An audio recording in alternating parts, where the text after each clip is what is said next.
తాజాంశాన్ని చూస్తున్నాం. కాకినాడ రంగరాయ వైద్య కళాశాలలో విద్యార్థినుల పట్ల లైంగిక వేధింపుల ఘటనపై ముఖ్యమంత్రి చంద్రబాబు అధికారులకు నివేదిక కోరగా వైద్యారోగ్య శాఖ అధికారులు అందించారు. నిందితులపై కఠిన చర్యలకు సీఎం ఆదేశించారు. మెడికల్ కాలేజ్ ఆసుపత్రిలో ల్యాబ్ అటెండెంట్ గా పనిచేస్తున్న కళ్యాణ్ చక్రవర్తి అనే ఉద్యోగిపై ఈ నెల 9న విద్యార్థినులు ఫిర్యాదు చేశారు. ఘటనను సీరియస్ గా తీసుకున్న అధికారులు దీనిపై అదే రోజు కమిటీని నియమించి విచారణ చేపట్టారు. గురువారం రాత్రి వరకు విద్యార్థినులతో మాట్లాడి విచారణ కమిటీ నివేదిక సిద్ధం చేసింది. చక్రవర్తితో పాటు మరో 3 కూడా వైద్య విద్యార్థులను వేధించినట్లు విచారణలో వెల్లడైంది. నివేదిక ఆధారంగా లైంగిక వేధింపులకు పాల్పడిన సిబ్బందిపై చర్యలకు సీఎం ఆదేశించారు. నిందితులపై అధికారులు పోలీసులకు కూడా ఫిర్యాదు చేయనున్నారు.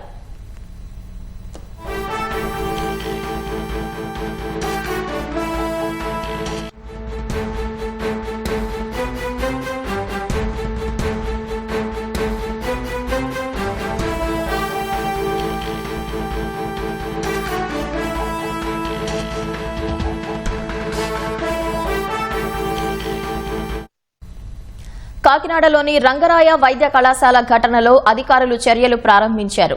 వైద్య కళాశాల సిబ్బంది 3 అదుపులోకి తీసుకున్నారు.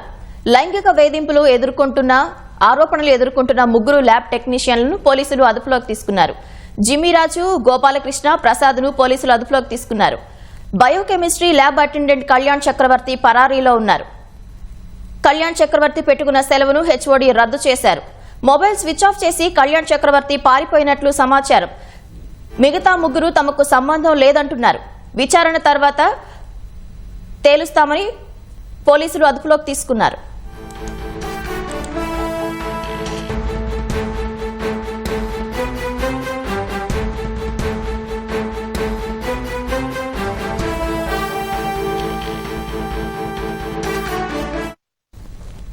కాకినాడలోని రంగరాయ వైద్య కళాశాల ఘటనలో అధికారులు చర్యలు తీసుకున్నారు. పోలీసులు వైద్య కళాశాల సిబ్బంది 3 అదుపులోకి తీసుకున్నారు. లైంగిక వేధింపుల ఆరోపణలు ఎదుర్కొంటున్న 3 ల్యాబ్ టెక్నీషియన్లను అదుపులోకి తీసుకున్నారు. జిమ్మిరాజు, గోపాలకృష్ణ, ప్రసాద్ను అదుపులోకి తీసుకున్నారు.